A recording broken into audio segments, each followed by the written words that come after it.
Hey, what's up? It's David, and I've got some really exciting news to share. Our podcast, The Long Game, is about to hit our 50th episode.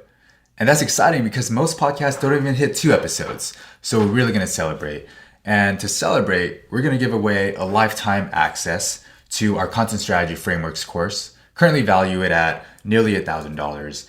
And to enter this contest, leave a review for the Long Game podcast on any platform you listen to, whether it's Apple or Spotify, and we'll select one winner on February 9th. This course is for anyone who's in charge of marketing at a growing company, freelancers who want to learn strategic frameworks and methods, and you can check out the curriculum on our website at beomniscient.com. Now, once you leave a podcast review, make sure to tweet at us at beomniscient_, and let us know or email us at team@beomniscient.com so we can enter you to win. Now, ratings and reviews really help us grow, and we'd really appreciate your help in celebrating our 50 great episodes and beyond. Thanks. Hello, this is David Lee Kim, co-founder of Omniscient Digital, and you're listening to the Long Game podcast. In this episode, I'm talking to Vasil Azarov. Vasil is the founder of Growth Marketing Conference and now founder of Growth Blazers, a leading events company in the growth marketing and tech world. I've been to multiple events hosted by Vasil and his team, both as a speaker and attendee, and they're always a great experience. Fun fact, Omniscient Digital started based on a conversation that happened at one of these events. In this conversation, we talk about how Vasil got into the events world as his first profession, what he learned about running events in a time of COVID, the future of virtual events, and his thoughts about building a community. Without further ado, here's my conversation with Vasil Azarov.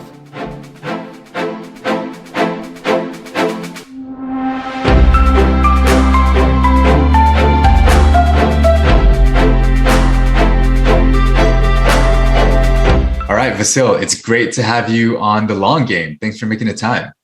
Yeah, absolutely. I'm super excited to be here. Thank you, David. Yeah, of course. Well, let's jump straight into it. So you are the founder of Growth Marketing Conference, built it into one of the leading conferences in growth and tech, and now you're building a new event series called Growth Blazers. And I want to jump into all of that. But first, how did you land into events as your profession? I feel like folks in events somehow land into the space in an interesting way. Yeah, it was very interesting. So it's a decade-long journey that started with an accident, so to speak. So my background has always been in marketing, connecting people in events, but my first role was a junior social media sort of manager for the events company. I know that. Yeah, and what happened 2 weeks before a big kickoff of our roadshow across the US, 14 different cities, 3-day conferences, Boston, Chicago, New York, all major hubs. Half of our events, I would say 75% of our events team left the company. So there was a little bit of, I guess, a rebellion against our founder back then. And he approached me and said, Vasil, hey, do you want to do events? Right? And I was like, okay, let me try it. So I had one event where I learned the fundamentals. And I wasn't a fan at all. It was so much stress and I didn't know the logistics. So I almost was ready to quit about like 2 weeks in. And just because I felt that I was under too much pressure. But then something just clicked. And I realized that, okay, so let me give it another like couple of weeks or so. And I ended up going through that entire experience. And think of it as 2-month crash course in events, in the marketing, meeting people. I think something that really helped me shape sort of my future vision for events and my place within the industry is also the fact that we traveled and we did an event on the road. So almost every single event was kind of sort of an adventure. New adventure. Even the format was very similar, but it was a different location. It was a different story in a way. And actually through that lens, now I'm viewing events as stories or as movies in a way, because you are, as an event producer, you are co-creating these experiences where the lead actors, actually your event attendees, speakers, participants. But this is a very important part for me, that to feel it like an adventure and to be able to connect all of the elements together in one event that is useful, valuable, and memorable for attendees. Yeah, that must explain why you were able to grow Growth Marketing Conference, now Growth Blazers, to be so big and have such a loyal following. I think when I was going to Growth Marketing Conference, I'd run into the same people every year. Yeah, and so one of the interesting thing on that, though, so many people, yes, there we have a core of the people who always come back to the events year after year, but also, and I know it wasn't your question, but I thought it was interesting that a lot of people, you cannot measure retention for the conferences or events just like you measure product usage, because yes, you can always see the same people, the same core coming back to the events. But if they don't, not at this very single event, it doesn't mean that they have affinity to the brand, that they don't want to be there. Just the nature of the events, that nobody can make to every single event, every single time, even if it's for like Dreamforce or Inbound, the events that are like industry must attend, right? Still, you don't go to every single one of them. Yeah. Tell us more about this idea of viewing events as stories. It's the first time I've heard of that sort of analogy. So how does viewing you as a producer, as the producer of this movie or story of events, what does that look like in practice? Yeah, so I was just thinking about it recently, actually, at the first time I'm sharing this. So the way I see event as a story or a movie, for example, from the producer standpoint, is that the right way to plan events is not to pay $50,000 for a keynote speaker like Richard Branson or whoever would it be, like in the entrepreneurship world, and then think that magic will happen and people just attend the event. It really starts from building the foundations. So or if the analogy of thinking of it as a story, just think about the script, right? So who is going to be your reader? Who is going to be your attendee? Who are all of the stakeholders of the event? Speakers, your partners, your sponsors, your attendees. And think of that event. You can think of it as a product. You can think of it as a movie. And before you pick the actors, before you figure out where you're going to shoot the movie, you have to think, who is this movie for? And what is the core? Why are you doing this? The same thing for the event. The first question is, why are you doing this event on the first place? What are your business goals? What are the goals? What is something that you stand for as an event producer? So when you have those questions answered, then the rest is it's almost like building the script. Okay, so the event, let's take a marketing event as an example, right? Let's say we are putting together an event for modern marketers. The vision is to make Silicon Valley strategies accessible to everyone globally, not just a secret Silicon Valley club that nobody can get into it. So it means the event can be global. Potentially, it could be a virtual format for it.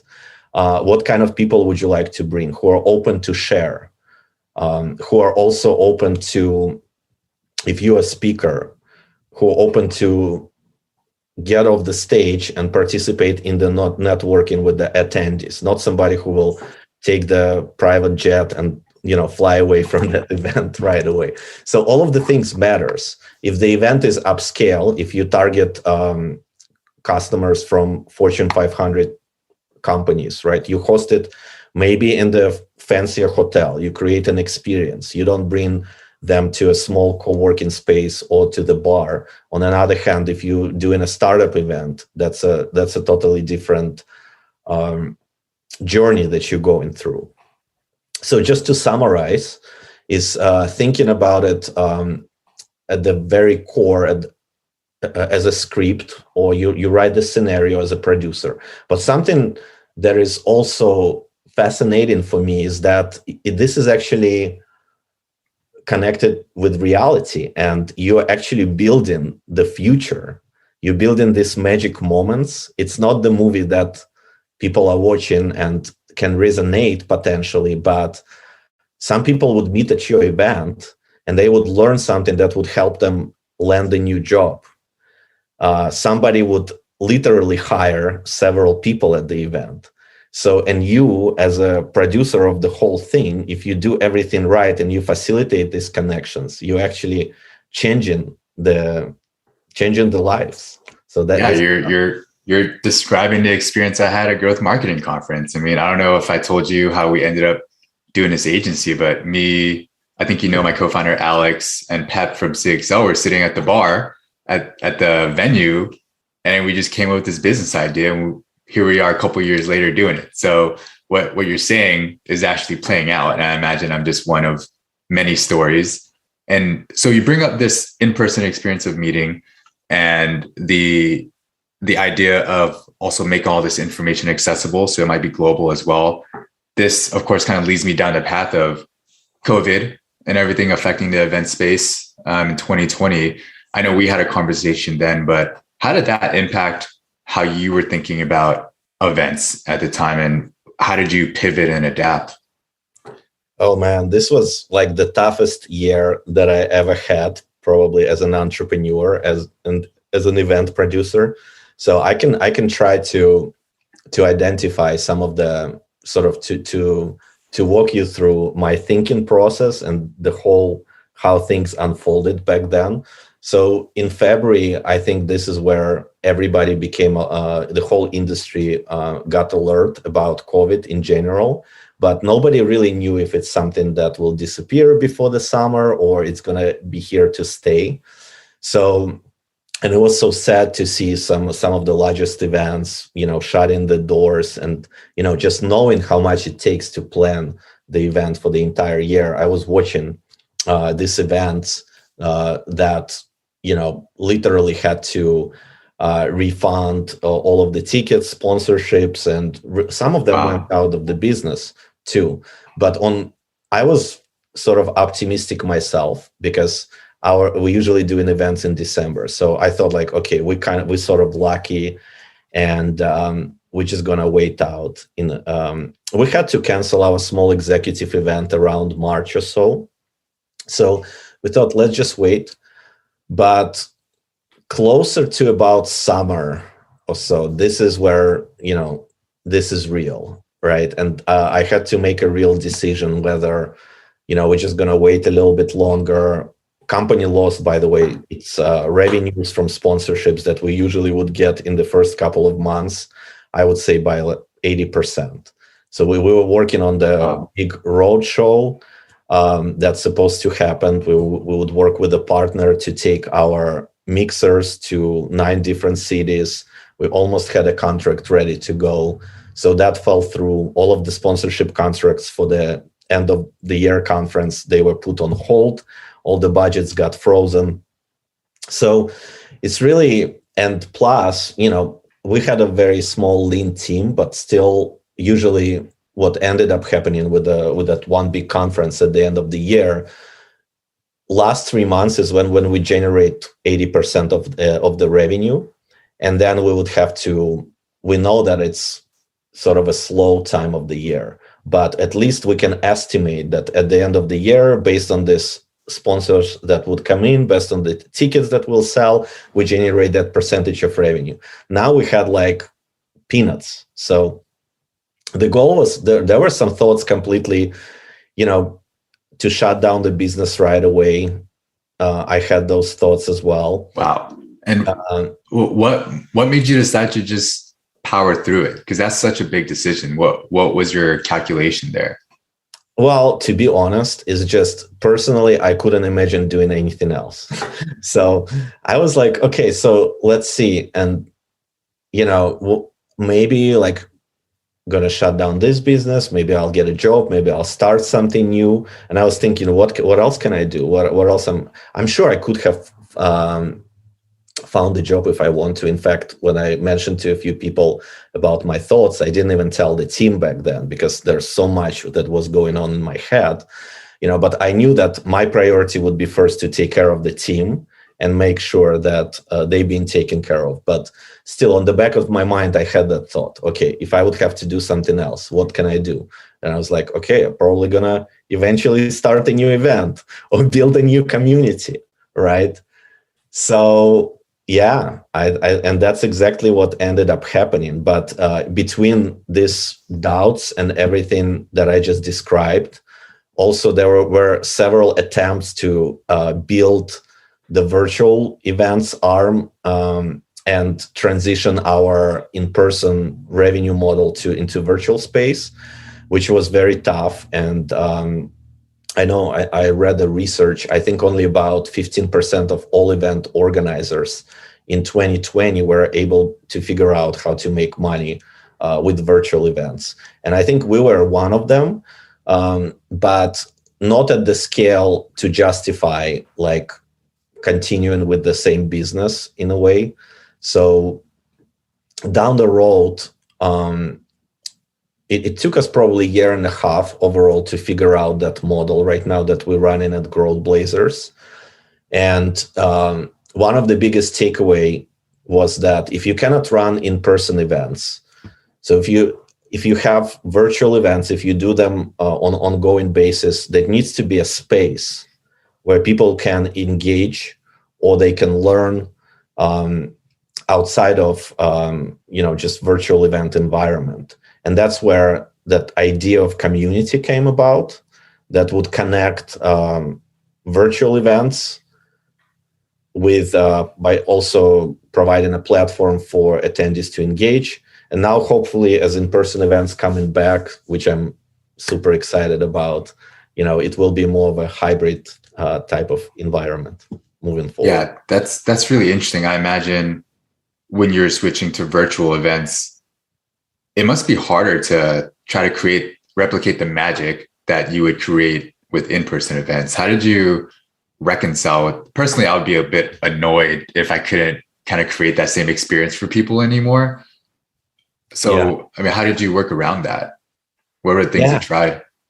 So it's impossible to recreate that. Everyone who's trying to say that, okay, what we're doing, we're just recreating the same experience that you would get like in person in a virtual events, it's just impossible.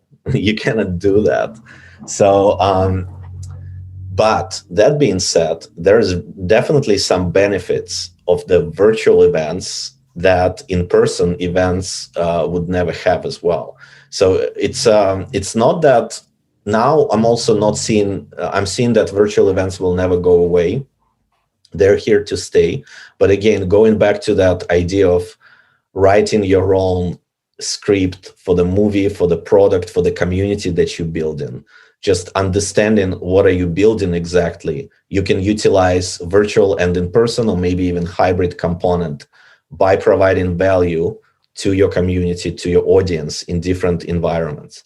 For us, for example, what we realized, now people would show up to a webinar, they would show up to a virtual event if they find the content super relevant to them and they have the speaker who they really want to catch for the Q&A or for the interactive interview or something along those lines.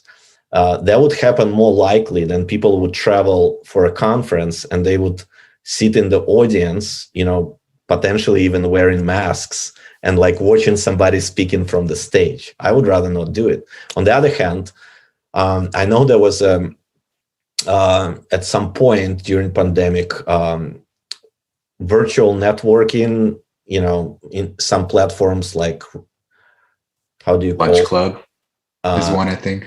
The what? Lunch Club. Oh yeah, Lunch Club, or even some virtual event platforms. Then they have like a networking rooms where you randomly matched with someone, or sometimes it's randomly, right?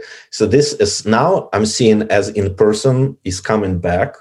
So these types of networking will become much less relevant. So for our community, it's really content that relevant audiences would consume digitally. But when it comes to really meeting people, recreating those magic moments, the energy, will happen in person. So this is what I'm cannot wait to get back to. We actually, for the first time, we're hosting our small holiday happy hour tomorrow. So I cannot wait to see everybody in Bay Area here, but we're planning to do this mixers around the States. So Oh, that would be so fun. Hopefully you do a road show in Boston sometime. yes, we'll be there for sure. Yeah. Yeah. So I know a couple days ago you hosted the kickoff event for Growth Blazers, and it was Global Growth Accelerator Conference 2020. And you had folks talking about future of marketing Web3. I think we'll get to Web3 later in the conversation, but tell us about that event. How did it go? What were some learnings you had from a year of hosting virtual events that you were able to apply to making this a successful event? Yeah. So one of the biggest learnings is really making sure that the content, at least going back to understanding what your community wants, right? And might sound very cliche, but for the virtual events, especially when you market to busy marketers, it's very, very important. So designing the agenda, if you would ask me what took the most time overall, is really planning and designing the agenda, which might seem counterintuitive because logistics, of course, takes a lot of time, and maybe my event manager would disagree with me. But I think really understanding why people are showing up live for these events, and in our case, it's content, 100%, and designing this in a way that is convenient for the audience to consume. What we did, for example, something going back to learning, something that we haven't done in the previous virtual events. So now we grouped all of the content in the segments of 2 hour, very relevant, focused content. For example, B2B focused on specific industries, or we have a product-led growth segment, or we have thought leadership keynotes, building your growth team, career growth interviews with senior marketers and CMOs. So we would encourage attendees to bookmark their calendars for these segments. Nobody will, let's face it, nobody will stay for the virtual conference for the entire day, right? Yeah. Yeah, it's much better than what I've seen where it's like scattered sessions, like, oh, I want this one at 10 a.m. and then another one at 3 p.m. and another one at 5 p.m. And you block it out and all that. What you're saying is group them. So it's just, hey, 2 hours straight, exactly what you want to hear about without having to work around your schedule and all of that. Yeah. And another thing, segment your subscriber list, community list as much as you can.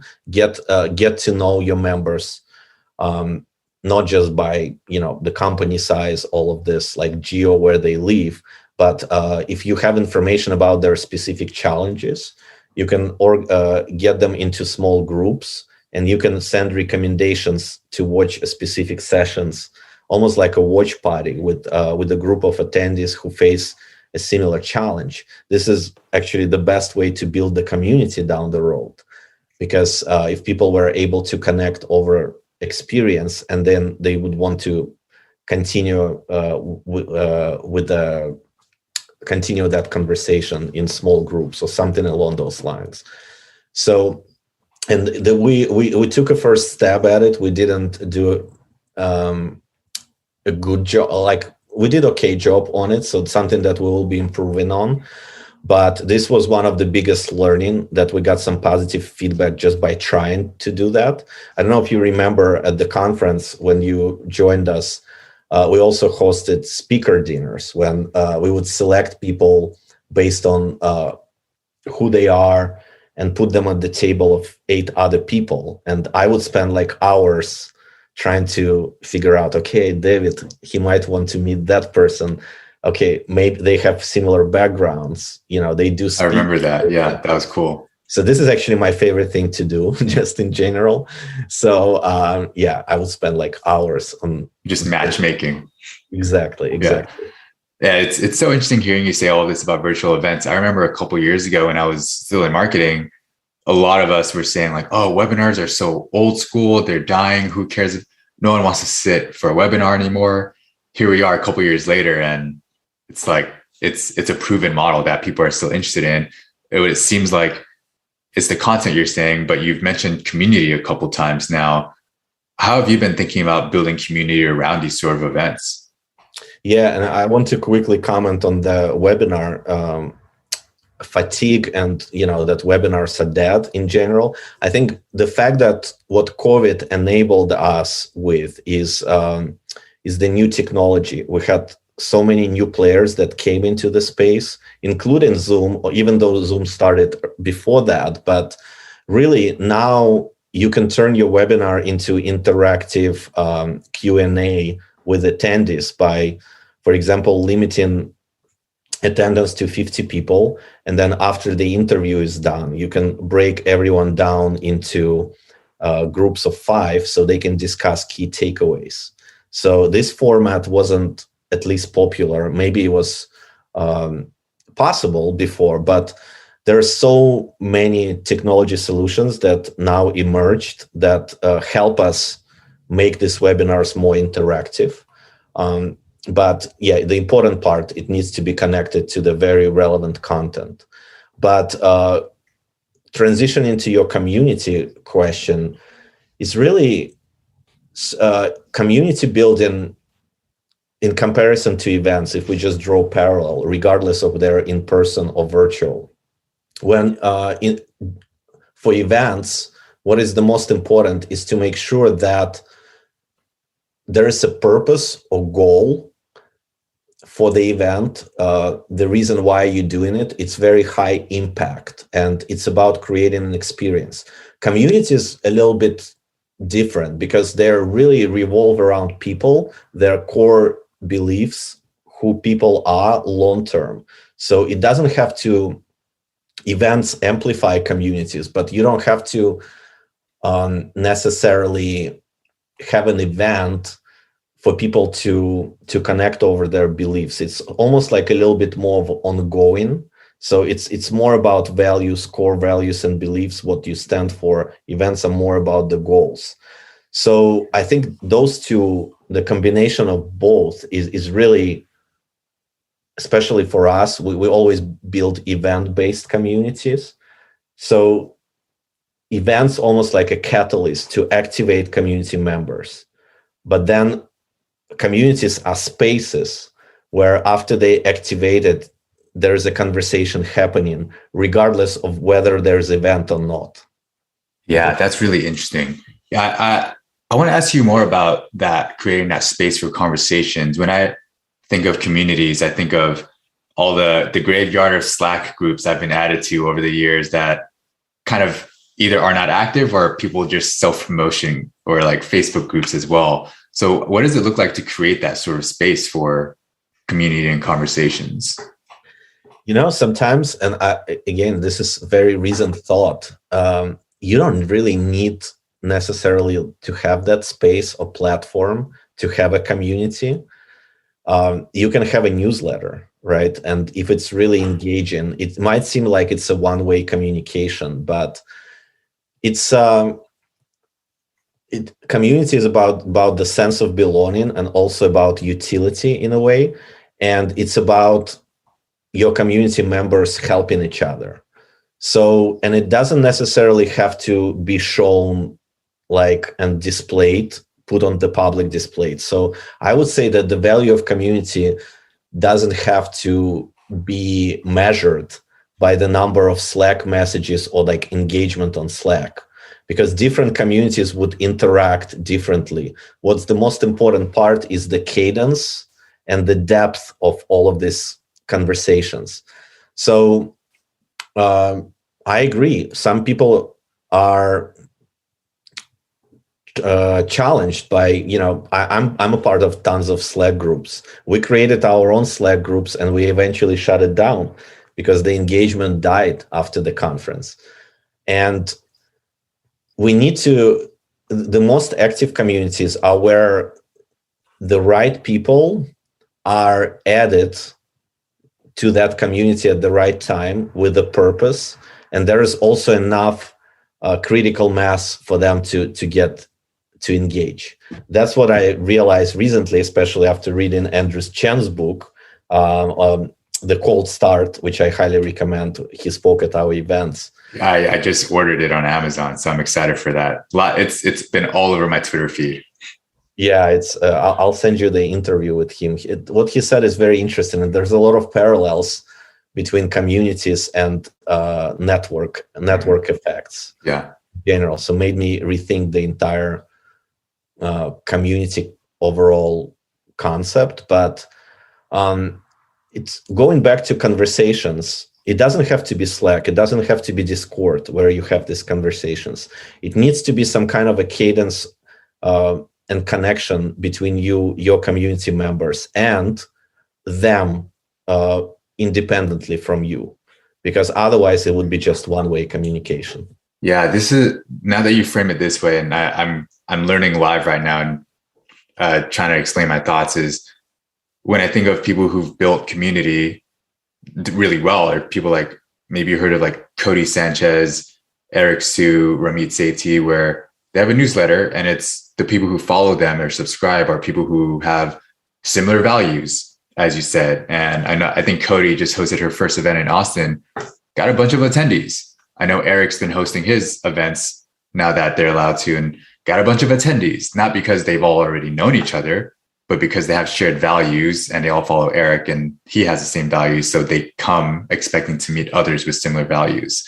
So who cares if there's no Slack or Facebook group? You know that if you go to this event, you'll find people similar to you. Yeah, and people who attended the event, that usually they understand the story behind it, right? So they know the right people to invite next time. And this is the best growth ever, the organic word of mouth growth. But in order to create that, they need to experience something that they have a very clear understanding what it is and what kind of people they can invite, what experience would look like. And that's, for me, when it comes to events, this is what I'm the most fascinating. When I enter a new event, sometimes, I don't know if you ever experienced, you just feel like everything seems to be right here. Yeah. And sometimes you just feel like, okay, there's something is off here. I cannot, pinpoint what exactly. Yeah, kind of in the first couple of minutes, you're like, I'm probably not going to come to this event next year. Yeah, exactly. Or sometimes you just leave right away. So, and it doesn't matter, how good is the food or how fancy is the venue. It's definitely not that. It's mostly about like combination of small details and the right people at the same place. And that's why the role of the producer is so important. Yeah. So I want to switch gears a little bit, because there is one thing that's really interesting to me, not about the events, but about you. I remember we both spoke at an event in Milan back in like 2018, and we were hanging out, and you were telling me that you don't normally speak at events. Even when I did research, you're not on a ton of podcasts or event or shows or anything like that. So it's interesting how your face hasn't really been slapped on everything, but you've been able to grow this huge audience in order to grow these events. How do you explain that? Yeah, I think it has to do with the fact that, and actually there are two ways that I think about it. So I'll start by saying that why I think what happened, that we were still able to attract all of these high profile speakers without me necessarily being, speaking on the stages and getting a lot of publicity. I think it's because I really like, first, I started to get into speaking and just moderating panels fairly recently. It's something that I just didn't necessarily like at the first place. I just don't like to be speaking. Well, recently I'm a little bit more like changing my whole perspective on that, which I talk about. But what I really like, I prefer to be in the audience, just listening and distilling these key takeaways and networking with speakers and attendees sort of behind the scenes and planning the whole thing rather than just being on the stage. And also it has to do that my background, don't have that credibility that most of the speakers that I invite have, because my background is more event marketer and community builder rather than growth marketer. And I happen to produce events for growth marketers. So it makes sense for me to give the stage to experts because that's what we stand for. We stand for actionable content delivered by practitioners. And of course, over the years of hosting these events, I learned a thing or two about growth marketing. And right now, when I speak, I usually speak on the subject matter that I'm confident in covering. So, and now I got a little bit more excited about speaking or moderating conversations just to challenge myself as well, because I'm not naturally good at it too. But also I feel that if you have to interview someone who's an expert, you actually challenge yourself to dive deeper in the subject matter and prepare for it. So that's why I slowly started to do that. But to answer your question, maybe because there is people would agree to speak at all of these events because there is no like a one strong, like a big sort of a brand behind it in a way, like a strong personality maybe, because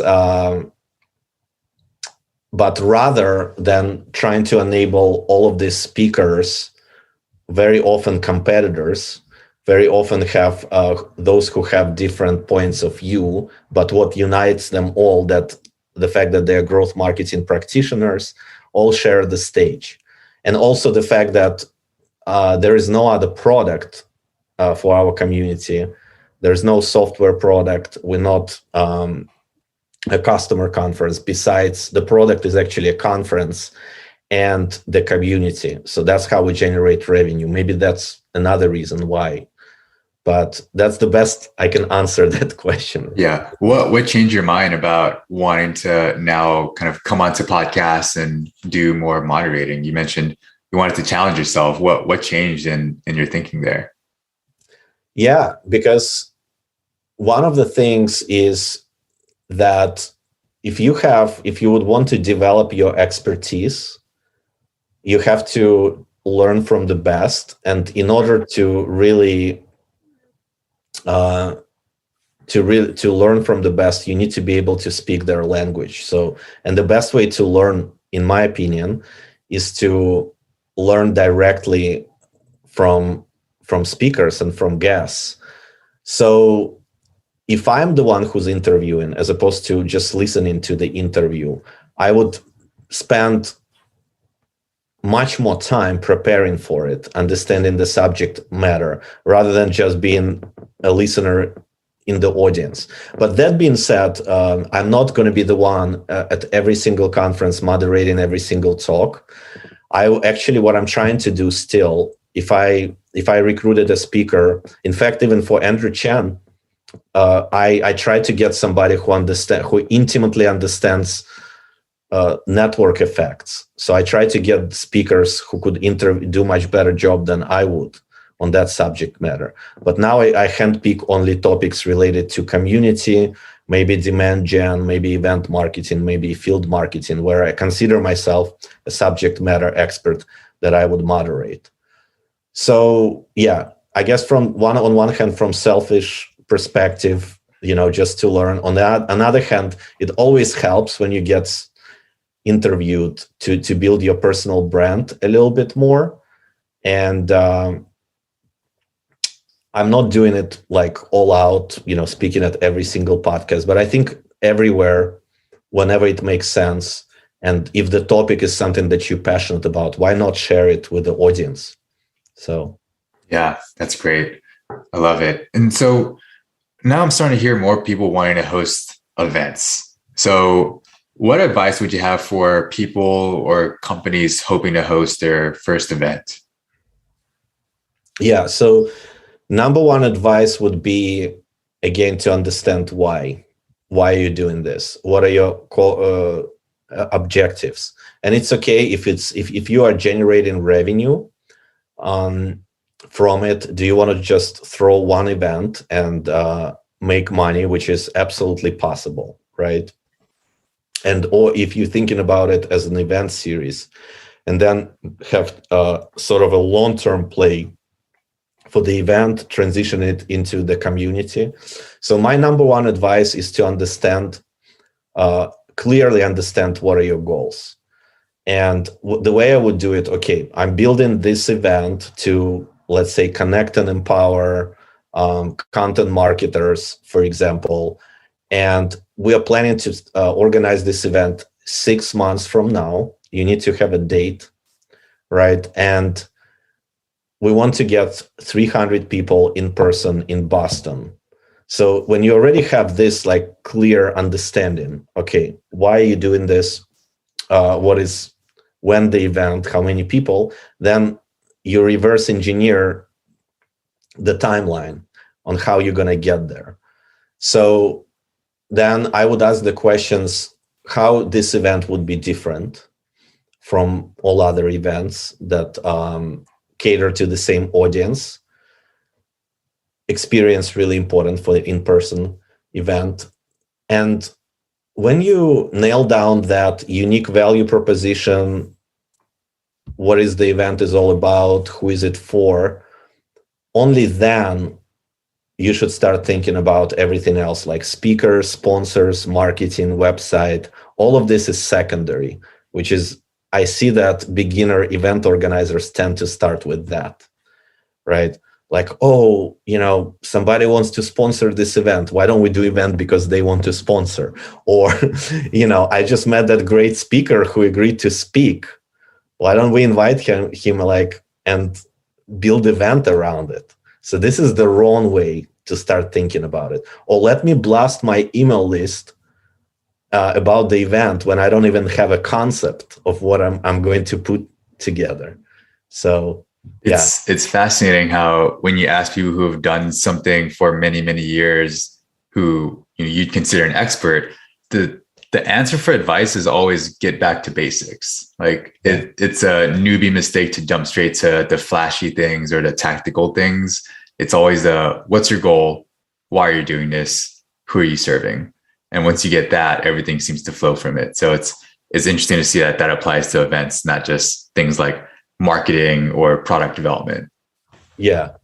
And I guess maybe I can give one like unconventional sort of not a very foundational tip, Right. like in terms of something that might not be very obvious, but when it comes to experience, when you think of the event, experience should come to mind first,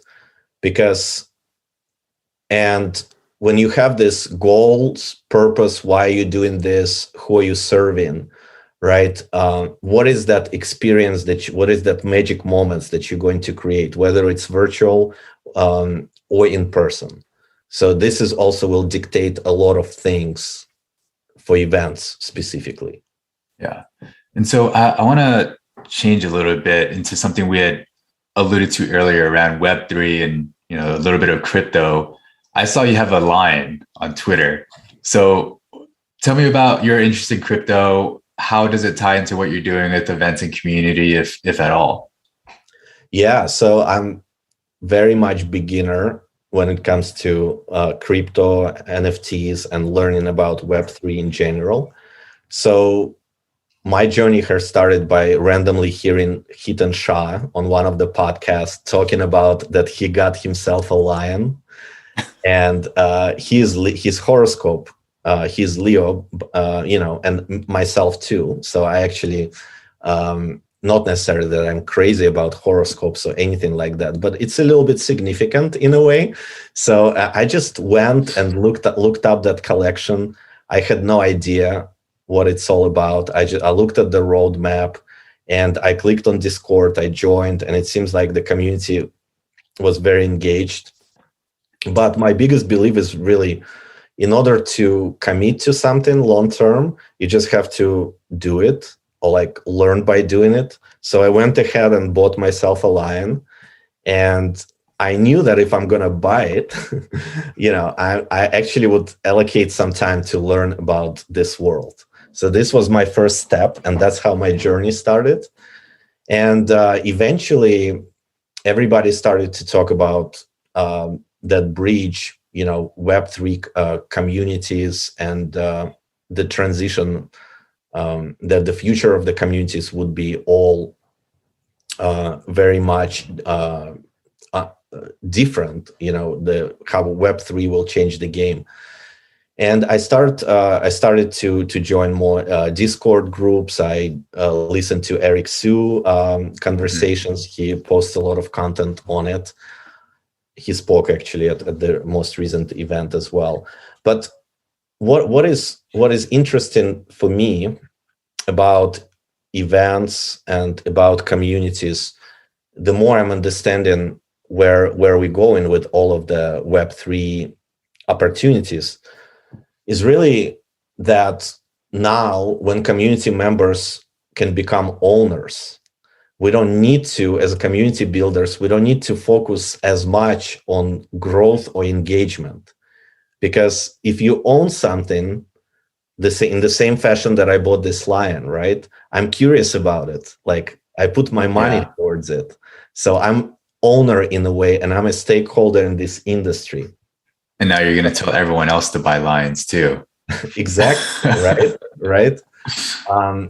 So when you have a community and the possibility of, and I'm learning about DAO, decentralized organizations, where you can technically have all of the community members work towards certain goals and being compensated based on contributions with tokens. And what is mind-blowing for me, that engagement and growth, which are the hardest to achieve when it comes to community, now potentially could be achieved with Web3 through participation, through collaboration, and through ownership.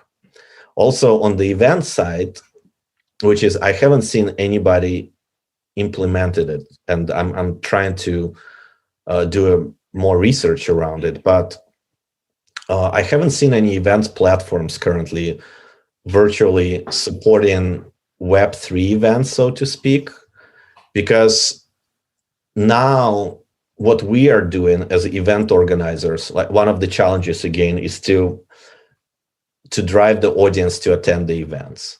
But now with all of these metaverse communities that potentially will reappear, people will be a part of certain metaverses, right, by default. So it makes perfect sense to build technology in the metaverse, to create platforms inside where the audience already participates and engages.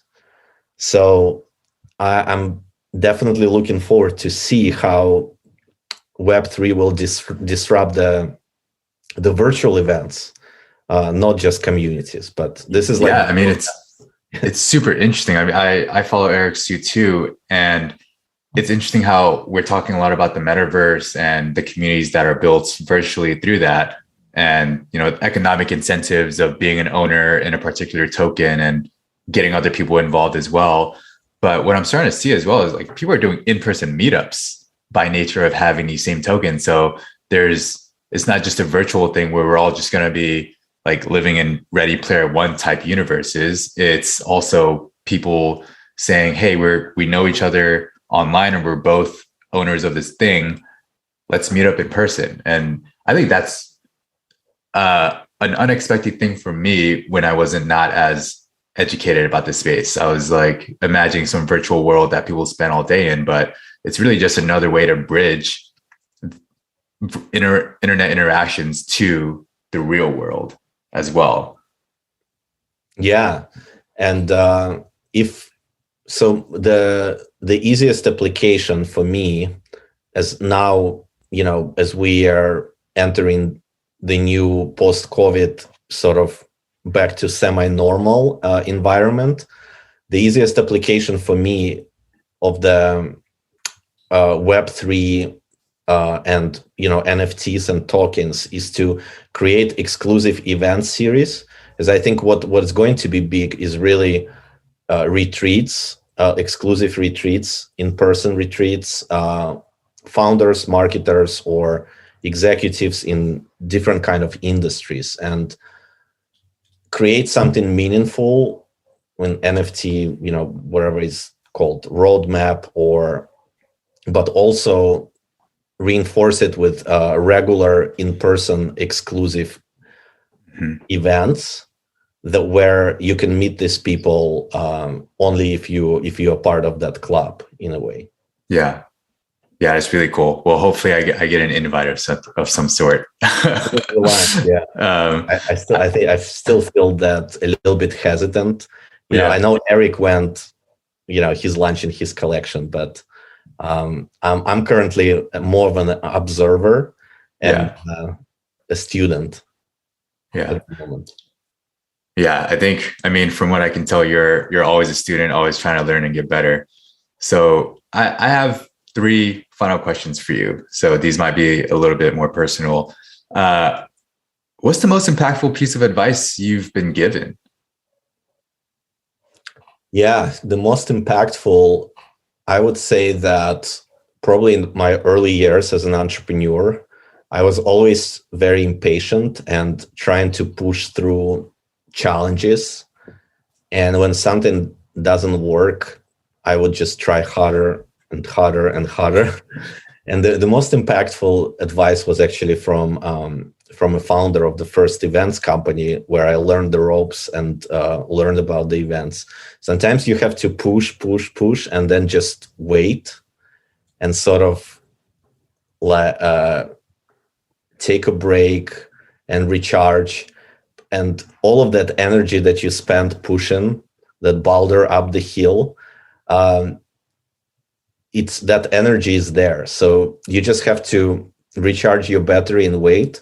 And a lot of these initiatives that we start, you see the results much later in the game, but you cannot be just pushing all the time. So I keep reminding myself, especially every single time something that doesn't go the way I want to, even we are crystal clear on the goals, but something is not working. But as long as you're doing your best and put energy towards it, at some point it just take a back seat, relax, and trust that the work that you've done will pay off eventually. Yeah, I think that's a great reminder for folks like us. It's like you just want to keep going, and one thing that my co-founders and I always remind ourselves with is be impatient with action and patient with results. Yeah, I like that. Yeah, awesome. And so, who do you admire professionally? Who are you chasing? Who am I chasing? That's a good question. Well, I think admiring and chasing like slightly different notions overall, right? So admiring is really so many community builders in the space, pretty much every single speaker in a way that we bring to the event, because everyone is an expert. I hate speaking in the most general terms, but I wish I had a good answer, but nobody like just that one person, pops in my head right away. But I think in general, I admire people who are like very, very passionate about something, and it could be anything. So, but when it comes to chasing, I don't think it's, actually, you know what? Okay, not chasing, but so do you listen to All In podcast? Oh yeah. Yeah. So I'm fascinating, and it's not that I'm chasing necessarily, but I love these conversations every single Saturday. This is like one of my favorite things to do. But I know that they will be putting together an in-person event, so I really want to buy a ticket to it just to be a part of it. Jason Chamath, who's the two David Sachs, David Friedberg, yeah. So yeah. I mean, just being a part of that event, this is something that kind of, I would chase that event. Yeah, I feel like every podcast episode I listen, I'm like leveling up in how I think about economics and finance and startups and all of that stuff. I'm in the same boat. I can't wait for that event for them to host. Yeah, absolutely. So last question here, where can people find you on the internet? So the best way is to connect with me on LinkedIn and check out growthblazers.com. Awesome. We'll include links in the show notes and everything. Well, Vasil, it was great having this conversation. Thanks for coming on. Awesome. Thanks so much, David.